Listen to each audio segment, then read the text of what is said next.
Aries. This is Mary Elizabeth with Sacred Love Tarot, and this is your October 2023 general energy reading. I hope this reading finds you happy, well, living in an attitude of gratitude. If you're looking for a more personal, in-depth reading, you can find me at my Facebook page or at sacredlovetarot1971@gmail.com. So let's see, Aries, what October has in store for you.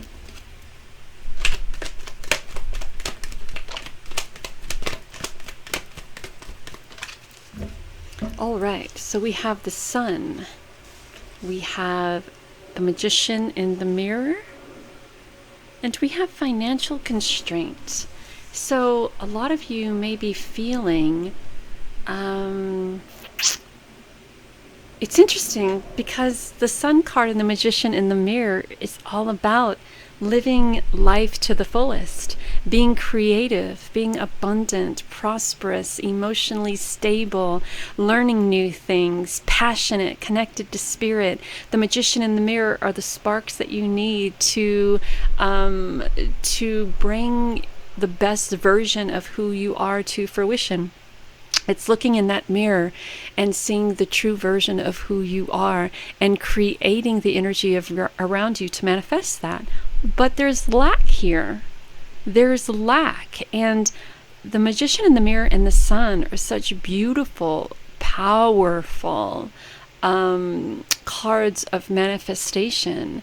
And financial constraint is being in that mindset of lack, that generational poverty mindset, that feeling of I am not prosperous or abundant, when the Sun and the Magician in the Mirror are all about being abundant, being prosperous, stability, balance, magic, opportunity, creativity, love, happiness, new beginnings. I can go on and on and on.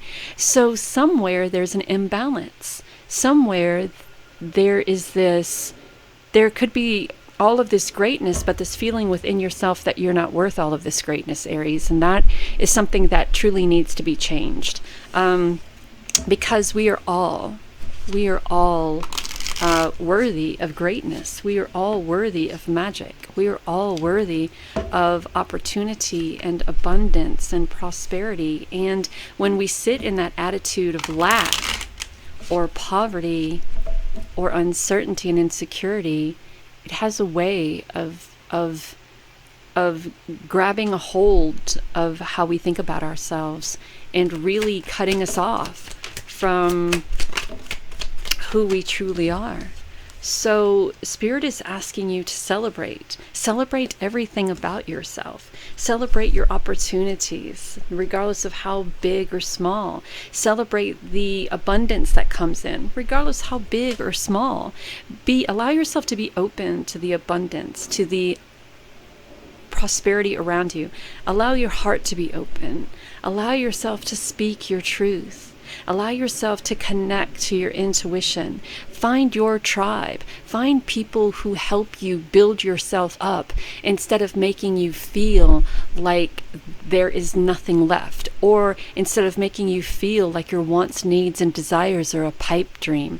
This is a continuation of working on self, a continuation of working on opening your heart, a continuation of standing in your power, a continuation of working on your connection to spirit divine, continuation of working on your intuitive abilities, your creative abilities, your sensuality and your passion. And all of this is done through the month of October until we reach that beautiful, it most likely even starts at the full moon, because the full moon is just magnifying and putting a light on all of those negative feelings that you have around what it is that you're going through. And as Spirit shines a light on that and magnifies it, you're able to you are able to start working on removing your mindset from that lack or poverty into something really beautiful and special.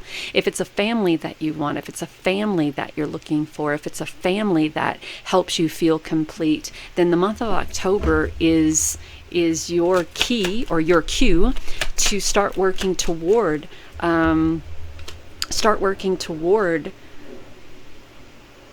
building that family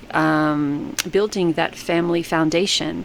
And then we have the justice, and justice is about balancing those karmic scales, having blind faith in things working out for you, things working out in your favor, right? So not stressing about it, not giving all of your energy into the what ifs. The Queen of Wands talks about, it's okay. It's okay to be protective, and it's okay to be nurturing. No one says that we can't be protective and be nurturing. No one says that we can't be protective and still have our wants, needs, dreams, and desires met. And if anyone is telling you that you can't be both, they're full of shit, Aries. So make sure you don't have people around you talking shit. Make sure you don't have people around you trying to move you into the direction of insecurity or lack or uncertainty or competition, because there is none of that here. There is none of that here. So make sure, that's too many cards. Make sure you are protecting yourself from people who are trying to manipulate you or deceive you, Aries. And then when you get your shit together, when things come into perspective for you, there's this really quick movement that happens. So you go from this feeling lack to really things start rolling, right? So growth, creativity, passion, things start going. Moving in your direction. The problem with the Eight of Wands is, though, if we are not paying attention to the direction of the energy here, it can distract us and guide us into other different energies. Perhaps uncertainties or insecurities or thing like that. So when we're dealing with that Eight of Wands energy, because it's a quick, fast moving, passionate, creative energy, and this is also learning lessons, this is growth, we also have to make sure that we are not willy-nilly with the energy, that we somehow maintain it and try to contain it with where we desire it to go, right? So we have the Page of Swords, and this is new ideas coming in. We're leaving the past behind, and we're going back to school. We're learning something new. We're stepping into our passion.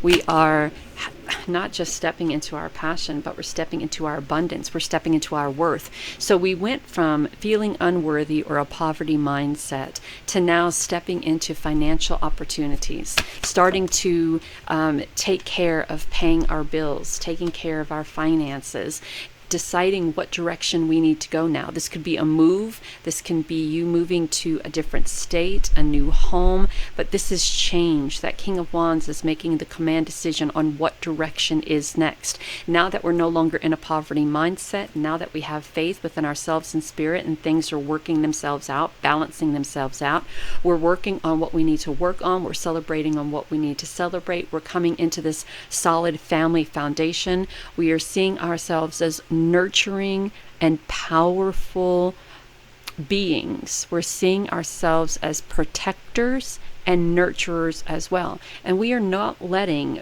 people fill our minds up with bullshit such as you have to fight for this, or you have to fight for that, or this is a competition. You're not in competition with anybody. Never are you in competition with anyone else. And if someone says that you have to fight for, or you have to be in competition for, then the only reason why they want you to be is to entertain themselves, because it's not what spirit wants. It isn't what God wants, and it shouldn't be the way it is. We should never have to be in competition for anything, for anyone, And most certainly, Spirit or God doesn't want us to sacrifice our wants, needs, and desires and go through a multitude of struggles to get to where we desire to be. So be very careful of that Eight of Wands energy. Make sure that you're not taking on too much responsibility, and make sure that you're not allowing other people to distract you away from your goals, your wants, needs, dreams, and desires. And that Page of Swords energy is going back to school. It's learning a whole new way of thinking, a whole new way of perceiving, a whole new way of receiving. And when we're in that mindset, Spirit brings us so many opportunities. And this is an opportunity of moving forward. This is an opportunity of growth. This is an opportunity of creativity and passion. And this is an opportunity of you being able to go in whatever direction you desire to go with this energy. So do you want to move? Well, then move. Do you want to start a business of your own? Yeah, go ahead. Do you want to travel? Great. Now that you're out of that constraint mindset, and now that you have the money to do so, then go ahead, travel, enjoy life. Enjoy life. It doesn't have to be a struggle. We have it in our minds that society's way is struggling. We have to struggle in order to appreciate what we have. Do you really? Do you really? That's just society's way of keeping us down and keeping us from stepping into our happiness. So from stepping into our transitions and transformations. So Spirit's like, you're going to have a lot of courage and strength, Aries, in the month of October, because there's this shift that's going to happen, and you're going to have to remove yourself from this poverty mindset. You're going to have to remove yourself from this ancestral poverty mindset, and you're going to have to step into the transition or transformation that Spirit has for you here. And don't allow it to be a struggle, and don't allow anyone to convince you that it has to be a struggle. This is going to bring happiness and opportunity into your life. Why would it be a struggle? Why do you have to struggle for happiness? Why do you have to struggle for a financial opportunity? Why do you have to struggle to work on yourself? Why do you have to struggle for new ideas and opportunities? It's not that way. It should never be that way. One more card, Spirit. Thank you. And this is for your well-being. Getting out of that poverty mindset, getting out of that feeling of lack, getting out of that feeling of competition, getting out of that feeling of struggle is for your well-being. It's all for your well-being, the well-being of you, the well-being of your family, the well-being of that beautiful, wonderful family that you see yourself with, either now or a little bit later on in the future. It's for the well-being of your friendships that you have established, those who help you get through the hard times. It's for the well-being of your balance and your stability and your desire to nurture but protect. It's for the well-being of you as a spirit having this human experience, and the version of you that is a human having this spiritual experience. Life does not have to be difficult. It does not have to be hard. Spirit wants you to celebrate. Spirit wants you to be happy. Spirit wants you to be a well-balanced spiritual being full of nurturing and being a well-balanced human having the spiritual experience that's constantly working on oneself and going down a path of happiness and prosperity and abundance, and taking all these wonderful ideas that you have and putting them all to use and creating this life of your dreams. We all have that life that we desire to live, and we all take a multitude of paths to get there, and each path can teach you something. And if it's not teaching you anything, then it's not the path for you. Get out of complacency, get out of stagnation, get out of that financial constraint, poverty mindset, and start living your life. Until next time, take care of you.